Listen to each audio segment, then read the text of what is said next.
Calvert Collins joins us live from Fest Middle School near Fort Apache and Warm Springs with the very latest. Calvert. Well, Paula, as you can imagine, parents, students, and administrators here at Fest have been on edge for the past week, hearing about a man driving up and trying to lure a 7th grade student into his car. Police have just confirmed to me that they believe these allegations were blown out of proportion and that there really was no merit to them. Still, the talk did encourage parents to talk to their children about stranger danger.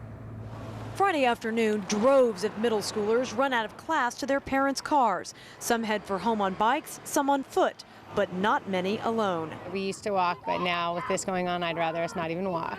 Word traveled fast when rumor of a man driving up and trying to lure a 7th grade girl into a car as she was walking home from a basketball game last week. Fest administrators told the student body, then sent this letter home to parents.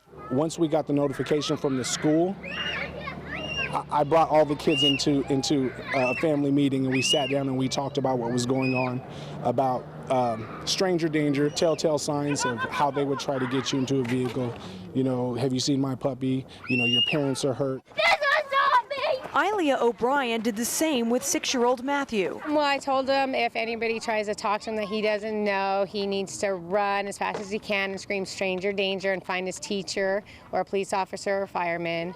And then, you know, if anybody ever touches him, he kicks, screams, punches, bites, whatever he has to do to run. Even with today's outcome, this alleged incident proved to be a good reminder to parents and students to stay vigilant. We're trying to come together as parents in this particular community at these schools, these two schools, to keep our children safe. You know, they shouldn't have to worry about things like this. They should have to worry about education and being children.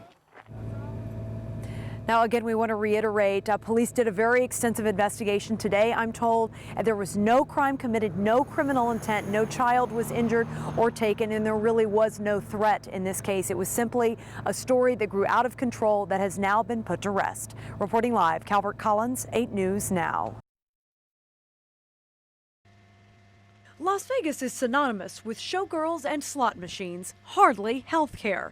The rumor has always been you had to leave town for quality care. We have great health care all around us, but we just don't give it a chance, and we're led to believe that you have to leave town, and you don't. We don't have a major medical school, but we do have 150,000 hotel rooms. And while California has Silicon Valley, Nevada has the Silicone Desert. Plastic surgery, along with orthopedic, fertility, neurology, bariatric, and dental implant specialties are ideal for medical tourism. They're non-invasive or minimally invasive, and many times don't require stay inside of the hospital. One of those procedures is the sleeve gastrectomy that shrinks the stomach to a quarter of its size in a half-hour surgery. It's brought patients from all over the U.S., Canada, and Europe into bariatric surgeon James Atkinson's office. Now with the sleeve, however, the operation really lends itself to medical tourism because someone can come to Las Vegas, which is a great destination spot, and have the operation, have the procedure, and when they go back home, they don't have to come back every month to have follow-ups. Because many of these shorter procedures are elective, insurance doesn't cover them, so patients pay up front. As a physician, they're not making the money that they once were many years back, so when they're able to bring in a medical tourist patient, they're bringing in a cash-paying client. There's a larger benefit to Las Vegas locals. If more tourists come for care, good doctors will catch on and move here permanently. Many of the VIP guests were family members of infamous mob bosses and some who were skeptical about the museum. Calvert Collins spoke exclusively to the daughter of a Las Vegas mob man and casino owner about growing up in the family, and she's live now at the museum. Well, we are actually outside the backside of the Mob Museum, and inside are pictures of Mo Dalitz. He was a bootlegger from Cleveland who came here for a fresh start to run the Desert Inn Hotel and Casino. But he also became a real estate developer and philanthropist. But his daughter tells me he could never shake those mob ties. It was clear he was powerful. It was clear he was rich. It was clear everything moved for him. But you don't know why. The only child of Mo and Avril Dalitz, Suzanne was sheltered from her father's mob associations. But when she was 12, she read about Murder, Inc. and saw his name. So I said, did you know these people? And he said, I am no angel.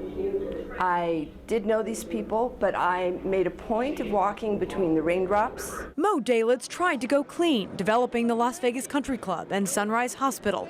Suzanne's life was far from Hollywood sagas like Casino, The Sopranos, and Mob Wives reality show. My approach is, you know what? You want to keep talking out of that mouth, you're going to have a jaw wipe. My father was a racket man.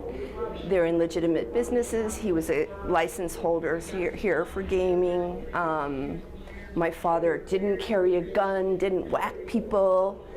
He was a gentleman. Still, Dalitz's mob past and friends like Myra Lansky followed him into retirement. He hadn't committed a crime in 30 years, up until his death, where he felt hounded, pursued, maligned, etc. Suzanne donated many pictures and artifacts about her father to the Mob Museum because she feels the history needs to be told. Would it be Las Vegas without that? It's really hard to say. Now, Suzanne Dalitz tells me she has spoken to some of her father's associates that were in the mafia, and not all of them are thrilled about the Mob Museum documenting their businesses, but she is writing a memoir about her father's life and how he helped shape Las Vegas. Reporting live, Calvert Collins, 8 News Now. Thanks, Calvert. Well, the opening